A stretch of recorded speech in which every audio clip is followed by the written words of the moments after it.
This is the High Stakes Lowdown, a RotoViz podcast brought to you by the Fantasy Football Players Championship.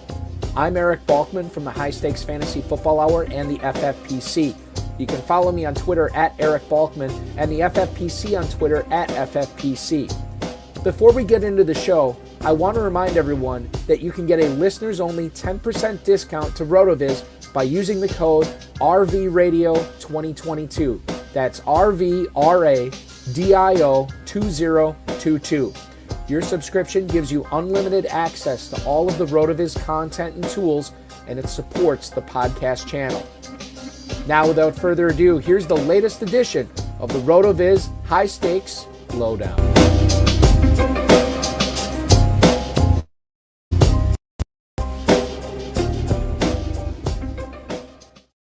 Hi, hello, and welcome. Greetings to everybody tuning in for this June episode of 2025 for the RotoViz High Stakes Lowdown. I am your host, Eric Balkman. You know me from the High Stakes Fantasy Football Hour, the Better Sports Network's Insider Access Show, and of course, the Fantasy Football Players Championship. You can connect with me on the X at Eric Balkman, and of course, at the FFPC on X at FFPC. Before we get into the show, I want to remind you, the FFPC Big Gorilla Tournament is going on right now. A $1 million grand prize. Remember, you're going to get a $50 discount for every third team you sign up for. 7 Bananas promo is live, so if you like free Best Ball, Main Event, High Society teams, or maybe a free Jungle Safari for 4, definitely check that out, myffpc.com, our flagship event, the Main Event. Also has a $1 million grand prize, $6 million in the prize pool this year. Check that out at myffpc.com. Slow and live drafts running now, as well as the FFPC Best Ball and FFPC Superflex Best Ball tournaments going on right now. $300,000 and $100,000 grand prizes, respectively. In the Best Ball tournament, we added a $100K runner-up prize this year, so you don't have to win it. You'll get 6 figures. 30-second, 60-second, 2-hour, and 6-hour clocks available at myffpc.com. Pick up your dynasty team, too. If you like playing fantasy football every day of the year, there's never a better time to do it than right now. myffpc.com. You can enter for as little as $100, as high as $5,000, 2,000 plus leagues over the last 15 years, and nary a one has ever folded. myffpc.com is where to go for that. Remember to like this video, subscribe to the channel, comment on the video, share it with your friends, share it with your enemies, and get notified each and every time we go live. For this month's episode, I am being joined by a guy that you've seen not only in the HSFF but on the RotoViz High Stakes Lowdown in the past as well. He will be representing the Joes in the 2025 FFPC Pros versus Joes Challenge, as 42 FFPC Joes will battle 42 industry pros for the rights to win 7 free 2026 FFPC main event entries, and which people will be using to compete for a $1 million grand prize next year as well. He's a former 5-time FFPC League champ as well. You follow him on X at Wavo20. That's WAV20. Please welcome back to the RotoViz High Stakes Lowdown, Mr. Bill Van Ormer. Bill, congrats on being a Joe this year, man. Thanks, Balky. Yeah, it was an exciting draft. Got to watch it, stayed up for it. So, yeah, it's always good to get in the Joes tournament. Yeah, no, it's very cool, too, because when you think about our conversation that we had via text, prior to that, I was trying to get you on the show because I wanted to reveal that you would be one of the Joes, and we couldn't make it work. I'm like, that's cool. Let's bring you on Tuesday. I know you'll know at that point that you're a Joe. And yeah, I got an idea now. So yes, exactly. Yes. What have you ever been in Pros versus Joes before? I can't remember. Yeah, actually, last year I was on, and 3 out of 4 years now. So I've been getting Yeah, that is awesome. Congratulations to you on that. There's a lot of people that would love to be batting 750. I'll take it. Yeah, absolutely. Got to move up the charts a little bit. Right, yes. Let's get into it tonight. I want to kick things off and go to Santa Clara and talk about the Niners. I think with the trade of Deebo Samuel, with Brandon Ayuk recovering from his torn ACL, there's a lot of scuttlebutt going on over who the proper, quote-unquote, proper Niners receiver is to have on your team this year. It's between Juwan Jennings and Ricky Pearsall. And I think if we look at Fantasy Mojo over the course of the last couple of months, we had seen Pearsall going, I don't want to say significantly ahead of Juwan Jennings, but sizably. And then Juwan Jennings keeps, cutting that lead down to the point now where Jennings, as of like 3 weeks ago, I want to say 2.5, 3 weeks ago, passed Pearsall in ADP. Juwan Jennings is going at the 705 as wide receiver 38, according to FantasyMojo.com. Darren Armani, who puts together the Pros versus Joe's Challenge. Anytime we cite ADP on this show, it's all due to FantasyMojo.com. If you play in the FFPC, highly recommend you get a subscription to FantasyMojo.com. So anyway, Jennings, wide receiver 38 at the 705. Ricky Pearsall, wide receiver 41 at the 804. So only 3 receivers separate these two, but it's about a full round. Bill, are you more likely to pay up and take Juwan Jennings in the mid-7th, or would you be more likely to wait if you're going to take a Niners receiver and grab Ricky Pearsall in the middle of the 8th? I personally like both receivers this year. I think Pearsall really came on the last couple games of the year last year. He's younger. I think a little more dynamic. I would probably, apples to apples, wait around round and a half and take that discount. But I honestly like both receivers this year in that offense. I think that's the thing to keep in mind too. It's like, if you like both of them, why pay up, right? Why pay up for the guy that you like just as much as the other guy too? I guess I should ask too, as a follow-up to that, how integral are they going to be in fantasy leagues this year when you consider the season that George Kittle's coming off of, and then also Christian McCaffrey too? He should be back this year, and I wonder how much that takes away from those receivers too. The big talk is McCaffrey will be healthy, which if that happens, I mean, the offense is going to run through him. Any wide receiver is going to take a back seat, and I think Kittle's always probably going to be the number 1 target still for another year, maybe 2 years. I like Pierce. I think Pearsall's got a good chance to really break out, though. So I'm going to have him on some teams.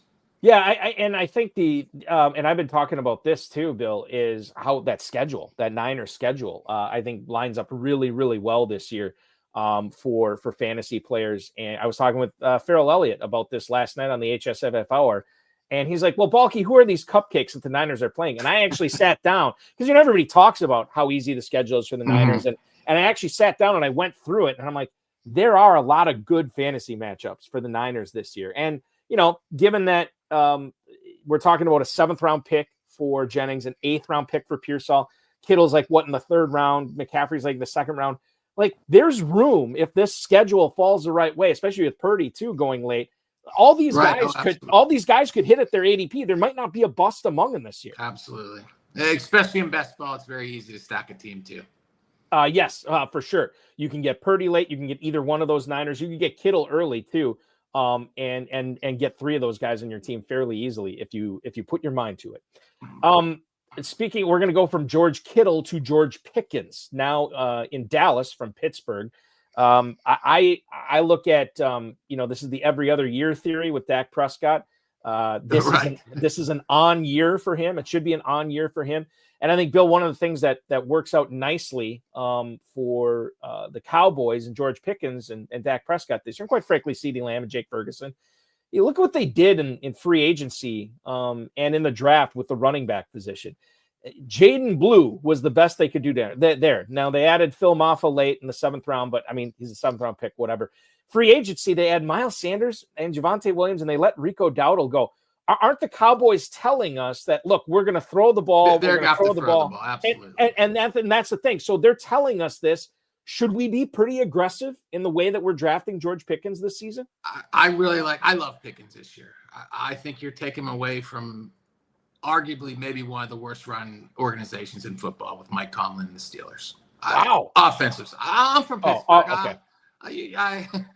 I'm a little jaded with being a Steeler fan the last decade with Tomlin, but I honestly, watching the offense has just been atrocious. I think Pickens, he's a player I'm targeting this year. Get him out of Pittsburgh, put him with Dak, line him up with CeeDee Lamb. I think he's going to have a big year. Well, I should ask you this too, as long as we're talking about the Steelers.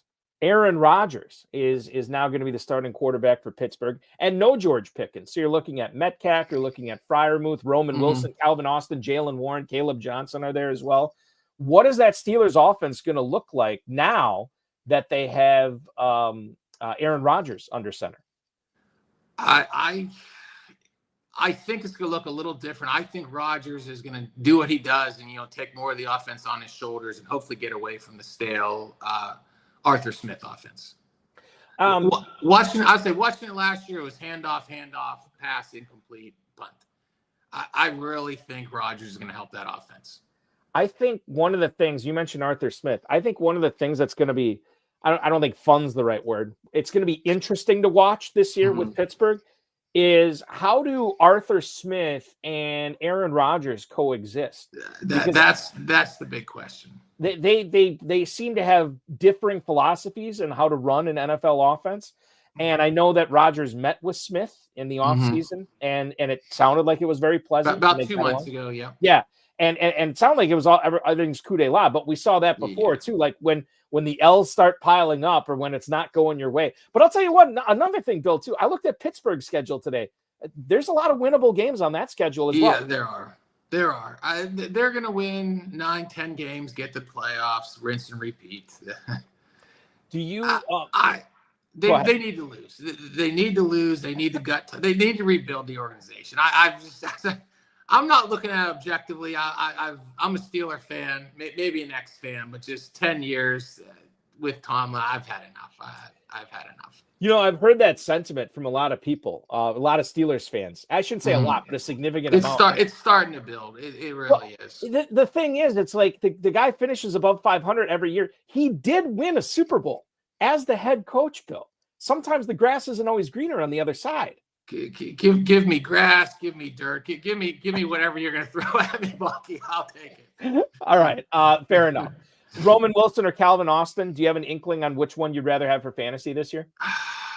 If it's best ball, I'll take some Austin. I'm intrigued with Wilson if he gets a chance. The thing is too, Austin's the guy that's already done it, right? And Wilson just couldn't get on the field last year. But I do remember one of the best parts of Roman Wilson's game coming out of Michigan was that he was a really good blocker. And if you want to play wide receiver for the Steelers, you got to be able to block. And I think that's going to give him maybe I don't want to say the inside track, but really a leg up on that competition with Calvin Austin. I don't know. I am kind of staying away. I think with like what you said, I've drafted Calvin Austin in a couple of best ball leagues so far this year. Have not touched Roman Wilson at all. And I think the thing of it is, it's like it's the number 2 wide receiver in an Arthur Smith offense. Like it's just. I think you're going to see Freiermuth. You're going to see Darnell Washington. You're going to see DK Metcalf. And I like Jalen Warren this year. I don't know how relevant those Pittsburgh receivers are going to be. And I like Freiermuth. I think Rodgers is going to get him more involved this year than what Russ Wilson did last year. Pickens, by the way, to bring it back to that, is right now going as wide receiver 27 in the FFPC Big Gorilla. 5'11" is his ADP. That is Cortland Sutton, Devonta Smith, Jamison Williams, Travis Hunter territory is where he's going right now, which I think is fine ADP. I think it could work out really nicely for people who draft him there. Stay in the same division. One of the rivals of the Pittsburgh Steelers is the Cleveland Browns, and maybe not one of the biggest rivals, but still a divisional rival nonetheless. Kevin Stefanski has an interesting choice to make at quarterback this year. He could go with old reliable and Joe Flacco. He could go with young and unreliable Kenny Pickett, or he could go with the total unproven guys in Dylan Gabriel or Shadur Sanders. So when you look at this 4-way competition, you can let me know who you think's going to win it, but then also let me know, how does that affect what Jerry Jeudy's going to do this year? Obviously, Cedric Tillman is going to be on that team as well, playing opposite of Jerry Jeudy. So I'm just kind of curious, how important is this quarterback situation, the quarterback decision, when you talk about how that's going to affect what Jerry Jeudy is going to do for our fantasy teams in 2025? Me personally, I think for Jeudy, it's critical to get Flacco in there at least half the year. I can't see Joe. I can't see Flacco playing the entire season. I can't see Pickett playing more than 2 or 3 games. He was atrocious for 4 of his 5 years in Pitt. I was shocked he was drafted. He had a very good 5th-year senior year. But first-round capital, he was terrible with the Steelers. He's not going to do Jerry Jeudy any favors. My opinion, I think it's going to be Flacco for half the season, and then they're going to work in Sanders, working maybe both rookies. So do they keep 4 quarterbacks to start off the season? Would they release Pickett? How can Kenny? He's just not a viable NFL quarterback. I totally agree, and yet they acquired him. That's what boggles my mind.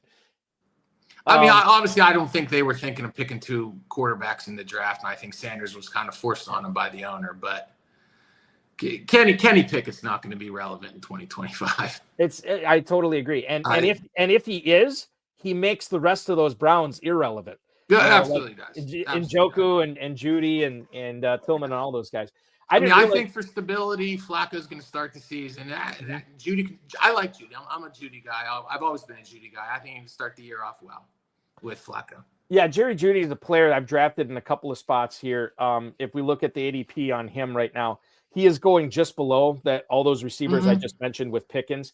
He's by Chris Godwin, Calvin Ridley, Jalen Waddle. So basically, you're looking at almost a full round later. There's a lot of receivers going between the late 5th and the late 6th. You're looking at like 8 or 9 guys there. It's crazy. Yeah. I didn't realize this was going to turn into an AFC North show, but it kind of is.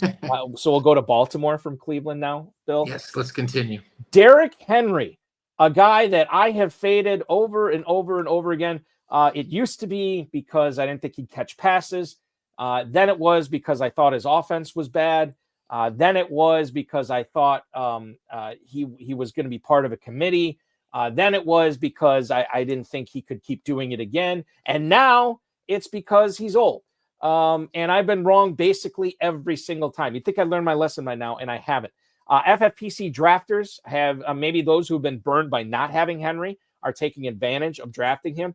Dude's going to be 31. I mean, this is not a young man anymore. He is, quite frankly, an alien. The stuff, how big he is and how well he moves. I guess we have to understand that some people are just built different. Maybe Derrick Henry's one of those guys.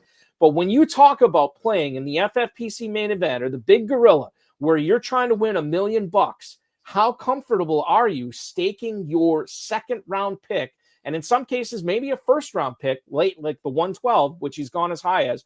When you look at Derrick Henry, 109 actually over the last 3 days in the Big Gorilla, he's gone as high as 109. How comfortable would you be staking your claim to $1 million on a 31-year-old running back that early in the draft? I felt like I could have written your script with what you said on. I felt the same way over the last 8-10 years. I really have. I've owned very little Derrick Henry over the years. Where he's gone, can you call him a lock for 13, 14 touchdowns? Probably this year. But I'll take a young wide receiver. I'll have very little Henry. Yeah, and that's like Nico Collins, Drake London goes after him. Lad McConkey goes after Derrick Henry. I can't pass on Drake London or Nico Collins especially. Here's the wild thing, and maybe I'm wrong when I say this. I would not be surprised to see Henry rush for 1,400 yards and 15 touchdowns this year. I also would not be surprised to see him get hurt, or maybe even not get hurt and failed to touch 900 yards and maybe only like 5 or 6 touchdowns. The age cliff it's got to catch up with him eventually. Eventually it will. Eventually it will. Now, I could be wrong. I thought that he got an extension, and YouTube chat can help me out on this. I thought he got an extension in the offseason where they gave him some new money. But with Derrick Henry, it's like, I don't know what to expect from this guy.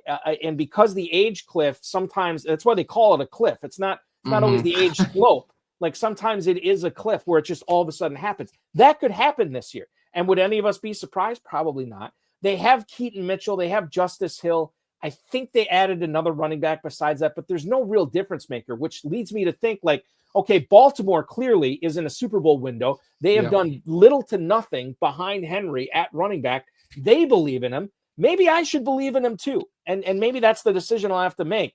It's going to be tough. Bill, you and I wouldn't say we're volume drafters, but we do draft multiple fantasy football teams. Absolutely. And I would say like there's a non-zero chance that if I get sick of drafting young wide receivers at the end of the first or the early second, I might pepper in a Derrick Henry in there just to know what it feels like. Man, I've never even taken him. It's wild that I think the only leagues I've ever gotten him in are salary cap leagues. And that was just because I was trying to bid him up, and then I bid him up too high and I ended up getting him. So Henry's a wild guy. It's just nothing would surprise me, and nothing will surprise me with him anymore going forward. His teammate is Zay Flowers, and Flowers is a guy who is the number one receiver on his team. Absolutely. But is he the number one offensive option? Probably not. That's probably Derrick Henry. And then you think about Rashad Bateman getting paid this offseason after he had a wonderful second half of the 2024 season. You have Mark Andrews still there, an all-pro tight end. And you have another tight end in Isaiah Likely, whose own coach said he expects him to be an all-pro this season. I'm a Likely guy. I love his talent. How do you take him off the field? Well, and it wasn't that long ago where we weren't sure if Mark Andrews was even going to be on the Ravens this year because of salary cap stuff. So then it would have been wheels up for Likely, and he's tight end 17 right now, Bill. Yeah. If Andrews is off that team, what does Likely shoot up to? Like top 7 tight ends? Top 6, yeah. Top 6, yeah. I mean, it's crazy. So you like Likely, and I mentioned Andrews, Bateman, Henry, they're all still there. Zay Flowers right now, if you look at him, ADP right now in the Big Gorilla, wide receiver 30. So he slipped a little bit. He's going at the 601 right before Judy, right after Travis Hunter. How likely is he going to pay off on that ADP? How much of a difference maker is he going to be for your fantasy teams this year if you draft him? I look at Zay Flowers with that offense, the running offense, Lamar, Henry. He's a best ball wide receiver to me. He's not someone I'm targeting. I'll have some shares, but he just has those games where he's going to get 3 catches for 36 yards. They're looking everywhere else. I mean, Bateman got a big contract. They threw money on him. He's a nice receiver, but the capital to go after Zay, myself, I'm probably not very interested this year.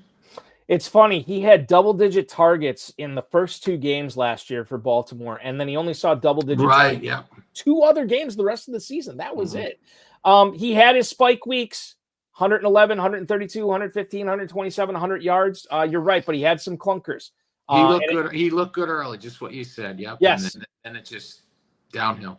He ended the season with 2 for 31 against Houston and then 1 for 12 against Cleveland. I'm not sure if they're resting him in that game. They could have been. But he had 5 other games of 3 catches or less. And that's tough to swallow in a managed league when you need production. So I'm kind of with you on that. One of the other, and we'll switch from the AFC North to the NFC North here. One of the other very interesting things, interesting teams that we're following in the offseason here are the Chicago Bears. We saw him on Hard Knocks last year. God, I would have loved to see him on Hard Knocks this year. Would have been so much more fun with Ben Johnson and Caleb Williams getting an improved offensive line. They invest in 2 skill position rookies with their first 2 picks in Colson Loveland and Luther Burden. And DJ Moore, I think, like we saw the frustration boil over last year. We know how much, and I'll let you speak on this if you want. We know how much Ben Johnson utilized the slot receiver in the offense when he was in Detroit. He had Amon-Ra St. Brown. They go out and draft Luther Burden here. I don't know if you want to draw any conclusions from that. I've kind of gone back and forth on that, what that means, not only for Burden, but specifically what it means for DJ Moore, who is still being drafted as the top Bears receiver by FFPC players this year. Wide receiver 22. He's the sandwich. He's the meat in the Xavier Worthy DK Metcalf sandwich here at the 408, 409 right now. How are you treating DJ Moore in your drafts this season? Is he a target? Is he a fade? Is he a guy that you just grab if he's available at ADP? Are you cool with him at cost? I'm just curious your thoughts on Moore and really this Bears offense. I mean, how can you not be excited about the Bears offense in general with Johnson coming? There's a lot of pressure on Caleb Williams, but he's got the talent. I think the Burden draft pick really, not this year, but spells the end of DJ Moore 2 years out from Chicago.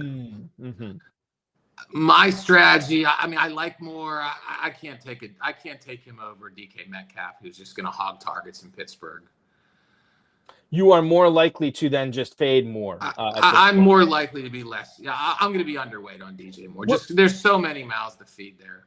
So from a redraft standpoint, knowing that Moore, Odunze, Cole Kmet, I didn't mention him. Moore, Odunze, Cole Kmet, Colson Loveland, Burden, they're all there. Are you more likely to also fade Burden in his rookie year? And then you got to wait for wheels up until like Moore is gone off this team, and then we can really enjoy the Luther Burden show? I like Rome Odunze. He'd be the wide receiver I'll probably have the most shares of. He didn't have a lot of great chemistry with Williams last year, but both rookies. So we'll see. We'll see. You gotta watch the preseason a little bit, but we don't like to do that. But no, well, we don't like. Well, we have to. he's top 10 pick last year. He's got talent. I mean, I think to me he is a better value than getting DJ Moore in the 5th or late 4th. And he's another guy too that was on the field a ton last year as a rookie. Just didn't. They just couldn't connect. Yeah, which is understandable. Rookie to rookie, it's not easy. In fact, when's the last time we saw that? Like I don't even know what it would be. The last time we saw a rookie quarterback thrown to a rookie receiver, not just like some slot guy or a 4th string guy or whatever, but like a bona fide 2 first-round picks, quarterback and receiver, trying to connect year one. I would bet even with the draft capital, it ain't easy. Right. Few and far between. Okay, where are we at here? Oh, speaking of rookie quarterbacks, how we went from Caleb Williams, the first overall pick last year. Let's go to Cam Ward, the first overall pick this year. What kind of production do you think is going to happen in Tennessee? We could talk about Tyler Lockett, Alec Iamaner, Shamir DK, all these other guys that they got, but specifically, Bill, Calvin Ridley and Cam Ward. They don't play in a hard division. We know that. They don't play against a lot of tough defenses. They're going to get that 4th place schedule here. Is there fantasy goodness for Ward and Ridley? Because quite frankly, I don't hear a whole lot of people talking about it. I think Ridley's a great pick this year. I had a decent amount of him last year. I probably watched too many Tennessee games, and I would like to. I just kept seeing balls being thrown over his head every week on go routes and long. They just couldn't connect with him. I think Ridley he's a great guy. In my opinion, he's a great pick in the 6th round. Wide receiver 33 at the end of the 6th round too. So he's going right ahead of Jalen Waddle and Jordan Addison, right behind Judy and Chris Godwin. Let me ask you something. I had the opportunity in a Kentucky Fantasy Football State Championship slow draft I'm in right now.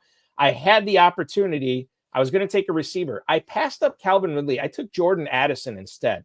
And maybe it's because I was just listening. I think it was Scott Barrett talking about this from Fantasy Points, who, by the way, you can watch on this channel tomorrow with Aiden LaCourrier and Dave Terpoli as they broadcast a live FFPC Big Gorilla Draft.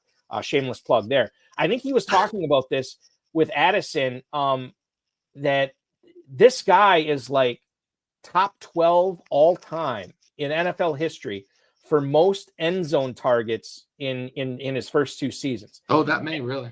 And I was thinking about that. And I'm like, okay, well, let's just break this down here.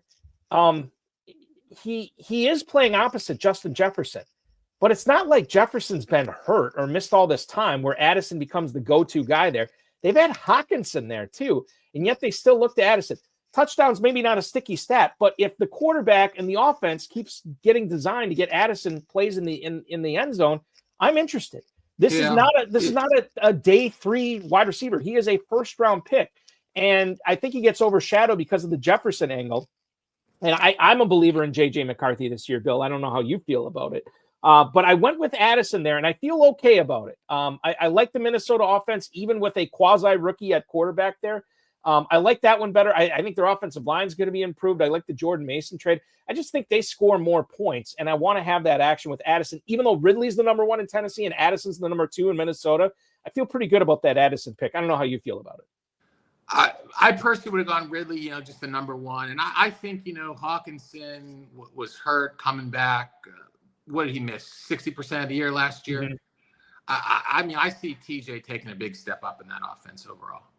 Yeah, and that would be a really good thing for his fantasy prospects. He is like banging on the door. Well, not quite banging on the door anymore. There's been some separation between Laporta and Hawkinson now in ADP. Laporta almost a full round ahead of Hawkinson, but he was banging on the door being one of the top 4 tight ends, and now he's sort of dipped into Travis Kelce, almost Evan Engram territory right now.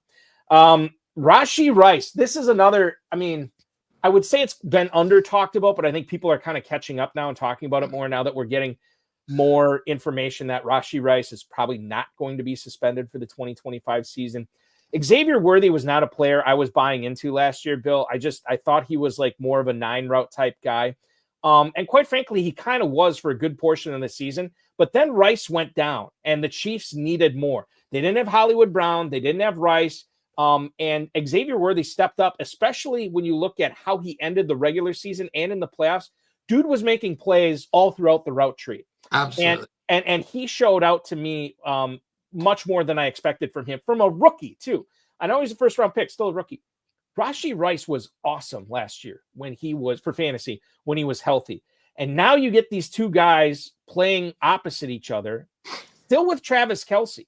So they're, I don't want to get into the too many mouths to feed argument, but I think it is interesting how people are handling Rice and Worthy. Specifically, the return of Rice, what does it do for Xavier Worthy in fantasy leagues this year based on what you saw from Worthy at the end of last season? I think Rice, before Rice got hurt, he was looking at top 5 wide receiver year last year. He was great. I think it took a long time for Worthy and Mahomes to gel. There was so much frustration 75% of that season with Worthy. But when he was clicking toward the end and in the playoffs, he looked like a 1A, a bona fide number 1 receiver. I think Rice coming back, Worthy's going to take a back step. But I'm high on the passing offense in Kansas City. I'm high on both those wide receivers. It's I think part of the reason there's a couple of things. Number one, Chiefs really ham and egged it throughout the season last year with their defense really playing a big role. And obviously they lose Pacheco as well. They had to get the corpse of Kareem Hunt to come out and play running back for him too. So when you look at Kansas City, I do think that even as high as these guys are going, 303 for Rashee Rice, 408 for Xavier Worthy, 604 for Travis Kelce. Patrick Mahomes is going in the late 7th round. Pacheco going almost right after him in that late 7th as well.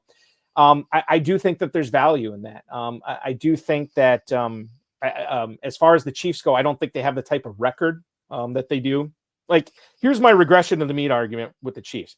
I don't think they're going to be as good of a team. Like, I don't think they put up as good of a record as they did last year. They won so many close games. But I do think I'm with you on this, Bill. I think the passing offense is better than what it was last year. Travis Kelce, I know there's a lot of high stakes guys that are down on him right now, but I still think he can serve a role, especially when you have Rice and Worthy on the perimeter there as well.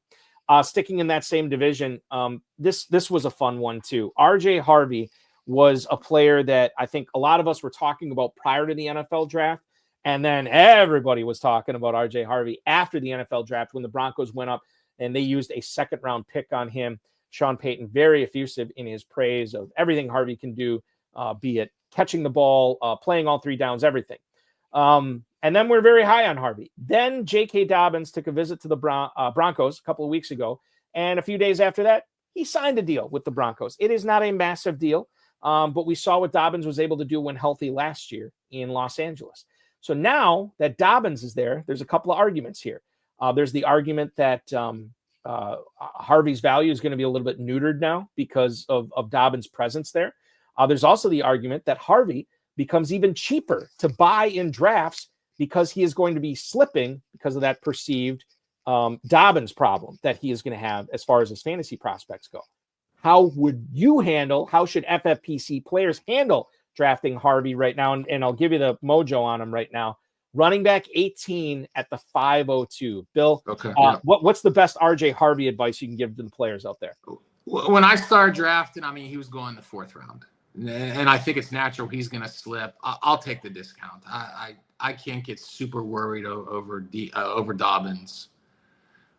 He's going to cut into his touches some, absolutely. But they drafted him for a reason. I think it's a buying opportunity with him slipping into the 5th. I should load this up right now. Harvey was going. Yeah, he was actually going after the NFL draft. Was it after the NFL draft? No, this is like even a few weeks after the NFL draft. He was creeping up into the end of the 3rd. Sometimes. Probably. Yeah. And now he's slipping. We've seen him slip into the 6th round. What's the latest he's gone? 603 over the last 3 days in the Big Gorilla. He has gone as high as 403. So there's still like a varying assertion of how good he is going to be among the FFPC drafters right now. You're taking the discount at 502. I think that's a solid buy there for running back 18. It's a half round after Kamara and Walker. It's right around James Conner, Trevion Henderson, Joe Mixon, Chuba Hubbard. I'm fine with splashing some RJ Harvey in there. I don't think that's an overpay at all. I'm definitely with you. I can't believe we're almost to the end here. I'll ask you one more question, Bill. Actually, 2 more questions. Number one, you have been in Pros versus Joes for this will be your third year in the last 4 years you've been in it. You've obviously gone up against some of the best Joes. You've obviously gone up against some of the best industry pros. You also draft in the main event in the Big Gorilla against some really talented players there. I'm kind of curious, how does your strategy change? Obviously, it's a best ball with pros versus Joes. Mm-hmm. Strategy has to change there as well. Are you switching gears at all in any other facet, knowing that this league is made up of half pros, but also half FFPC Joes too?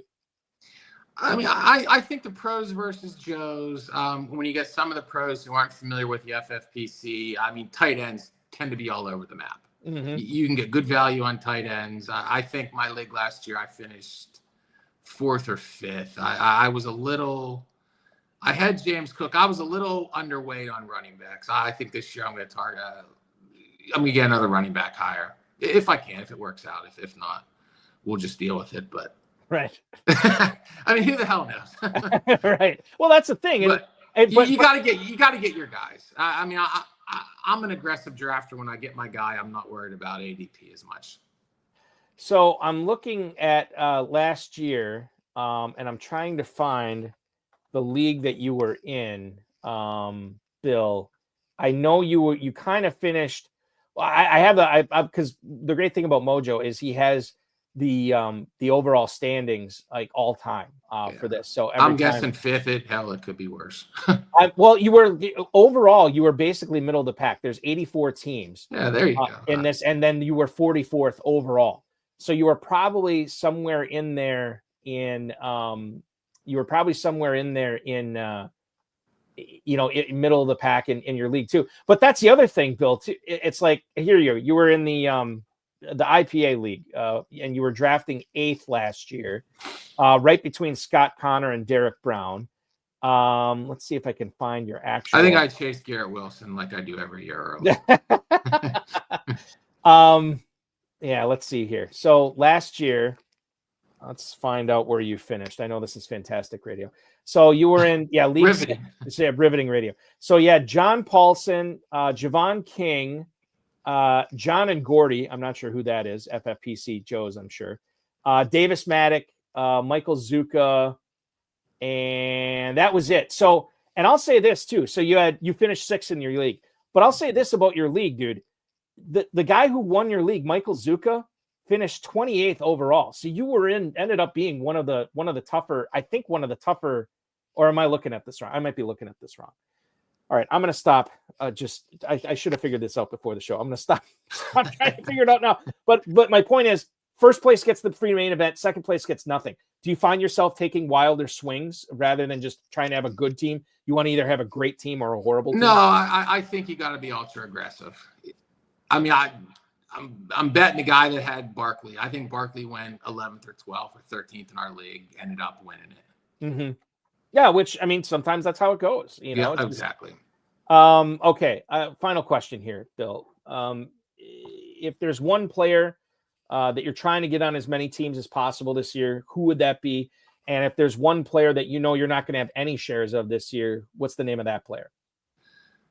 If I'm drafted middle to late, I think Nico Collins is a 7 or 8, 9 pick at worst. I mean, I'm seeing him going into this early second round, which to me, I would love to start Nico. I mean, hell, I'd love to get Nico Collins in the second round, but he's someone I'm really targeting. An alpha wide receiver, good size, speed.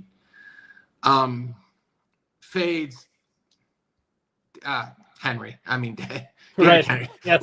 We're not changing anything on that. But one other fade is Alvin Kamara. I mean, I just question. He's got the money. He knows what's going on. The team's going to be a bottom 5-6 team this year. What's he going to put into this season? I think Alvin Kamara to me is going too early. I think there's not a lot left in his tank. It's wild too because not wild, but Kamara is a guy who I think is roughly the same age as Henry, and that's a dude I've been in on like every single year. Very true. I had a lot of Kamara last year. The year I was a big Kamara fan, but I just don't see him paying off this year. It's tough to click his name, and I've done it once this year. I think only once this year. It's tough to click his name. When he's going in between two guys I really like in Omari and Hampton and Kenneth Walker. Right. both younger players, both on better offenses than New Orleans. So he's a tough click there, and I get it. I almost wonder if this continues, if this our shared line of view on Kamara continues, where he keeps dropping throughout the summer, and then all of a sudden he becomes a buy for me. Like if we'll grab him in the 6th round book. Right? Yeah, exactly. If he slips to like the early 6, if he's going like in the Quinshon Judkins, David Montgomery territory, right? Of course, there's another conversation, right? Yeah, exactly. And we have seen. I know everybody says like, oh, nothing's going on with football. You don't see any changes. There's always stuff changing with FFPC ADP, whether it's something a beat writer puts out, something a coach says, or just simply players who've been drafting since January that want to vary up their squads. And they start taking players at weird spots just because they want to have a wide variance of teams that can try to take down that million. You're not only going to try to take down the million, the FFPC main event, as well as the Big Gorilla, but you're also going to try to win that 2026 FFPC main event free team. If you are able to win your Pros versus Joe's team this year, experience is no longer an excuse, Bill. You're gonna have more experience than the Pros by default in the FFPC, and you're gonna have more experience in the Pros versus Joe's probably than a lot of your league mates this year as well. So we'll see what happens there. It'll be interesting. Yeah, and it always is. And we cover these drafts, as you know. That's probably the best part. Yes, it's fun. It really is. Live on the High Stakes Fantasy Football Hour for 6 of the drafts. The 7th, the slow draft, we won't cover that one. But all 6 of the live ones we will have on. Are you drafting live or are you in the slow? I assume you're live this year, right? I said to draft. I like to draft live. Yeah, exactly. Yeah. So we would love the slow drafts just drive me absolutely crazy. I think the key with the slow drafts is you got to have multiple ones going on. Because then it always seems you're just a couple of picks away, with that. I would love it when we cover your draft, Bill, if you can pop in and I'll send you the link and everything. I'll send everybody the link and maybe make a couple of picks live on the air. I know Farrell would love to talk to you as well. So, but we'll look forward to that. That's coming up at the end of next month. And I wish you nothing but the best of luck, not only in that competition, but the main event, the Big Gorilla. Speaking into existence, you said, hey, you texted me and said, hey, Balky, call my name for Pros versus Joes. And it happened. Maybe you just say, hey, Balky, you need to help me win the $1 million this year in the main event. And maybe that happens too. You never know. We will continue to follow you on X at Wavo20. Thank you so much, Bill. For good catching up to you, Balky. Absolutely. Are you coming to Louisville this year? Or am I I'll be there. Yeah. All right. I'm getting in. I think I'm staying Thursday through Sunday night. Through Sunday. Okay. Yeah. I get in late Friday morning, and I'm already drafting at like 1:30 Friday. Yeah, that's my first draft is the one. Oh, there you go. We're probably in the same one. Oh, fantastic. I'll stay away from you, and we'll both have a great time meeting each other in the championship game later. We'll have a drink. Yeah. We will. Absolutely. Bill, thank you so much. Enjoy your night and enjoy the rest of the drafting season. See you in August. Talk to you soon. Thanks, brother. That is Billy Van Ormer, ladies and gentlemen, hanging out with us tonight on the RotoViz High Stakes Lowdown, the June edition of the RotoViz High Stakes Lowdown. I apologize how delayed this show got. Normally, I like to do the first Tuesday of every month in the off season. I had some stuff going on the first couple of Tuesdays, but we made it happen tonight. That's all that matters. You can make it happen too. In the FFPC Big Gorilla live and slow drafts going on right now. The 7 Bananas promo is live, $1 million grand prize. You can compete against guys like Billy Van Ormer. Drafts going with the 60-second, 2-hour, and 6-hour clocks, as well as the FFPC main event. You can join a 60-second, 2-hour, or 6-hour clock there for the main event. $6 million plus prize pool, $1 million grand prize in that one. It's our flagship event. We're pretty proud of it. The FFPC Best Ball and Superflex Best Ball tournaments also going on right now at myffpc.com. $300,000 and $100,000 prizes, respectively. $100K prize for the runner-up in the Best Ball tournament. $125 to enter, or the Superflex, just $35 to enter. You can turn that into $100K, 30-second, 60-second, 2-hour, and 6-hour clocks there. Dynasty startups available at myffpc.com. $100 all the way up to $5,000 for those entry fees. We have more than 2,000 leagues over 15 years. None have ever folded. Check that out at myffpc.com. Remember to like, subscribe, comment on this video, share it with your friends, share it with your enemies, and get notified each and every time we go live. It is a big week for going live on the FFPC YouTube channel this week. Tomorrow, Wednesday, 9 p.m. Eastern, Aiden LaCorey, Dave Terpoli are joined by Fantasy Points CEO Scott Barrett as they sit in and break down a live FFPC Big Gorilla draft. I should look that up right now to see if there's any spots available. Maybe you want to be drafting live on YouTube. That's always fun. We did one last night. In case you missed the High Stakes Fantasy Football Hour last night, Farrell Elliott and I covered a live Big Gorilla draft. That was a lot of fun. You can watch it back on the YouTube socials if you please. I do believe that draft is full tomorrow, so you can't get in that one tomorrow, but I will tell you there is another one next Wednesday that Dave and I will be doing, June 25th. Dave Terpoli and I will be covering. 4 spots left on that, and so if you want to get in on that, it's Wednesday, June 25th at 9 p.m. There's going to be live drafts on our FFPC YouTube channel every Wednesday until the end of the season, until the end of the drafting season, I should say. And we will be going live with live draft coverage on the High Stakes Fantasy Football Hour, and I believe Insider Access once a month. So you'll get a couple more in July, a couple more in August. I don't know about September. We'll see about that. In any event, this show will be back Tuesday, July 1st with another FFPC Joe from 2025, 21-time FFPC League winner, Vince Staffolino. We'll chop it up. We'll talk about as he's getting ready for his Pros versus Joe's draft and how his drafts have been going this summer as well. This Thursday, 7 p.m. Eastern Time, Corbin Young from Rotoballer and RotoViz will join me for 2 full hours of nothing but FFPC fantasy football drafting coverage. It's going to be a lot of fun. Remember to check out the HSFF Hour in case you missed it last night. All right. I want to thank everybody for watching, listening, streaming, downloading. It's awesome to have this audience hanging out with us on a Tuesday night at 10 p.m. There is a draft coming up at midnight tonight in the FFPC Big Gorilla. Spot still available in that. Yours truly will be commissioning. Sign up now at myffpc.com. For Billy Van Ormer, I have been Eric Balkman. This is the RotoViz High Stakes Lowdown. We will talk with you again in a couple of weeks.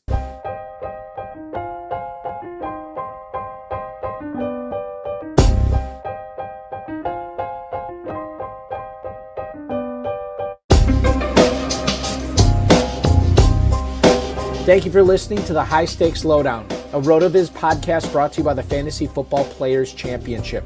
And thanks to Grapes for our theme music. Please review the podcast on iTunes under the RotoViz radio feed. It helps us find new listeners. Contact us via email, rotovizradio@gmail.com. We'd love to hear what you think, and follow us on Twitter at RotoVizRadio. And remember, you can always support the show by subscribing to RotoViz at a 10% discount through the NFL podcast homepage, rotoviz.com/podcast.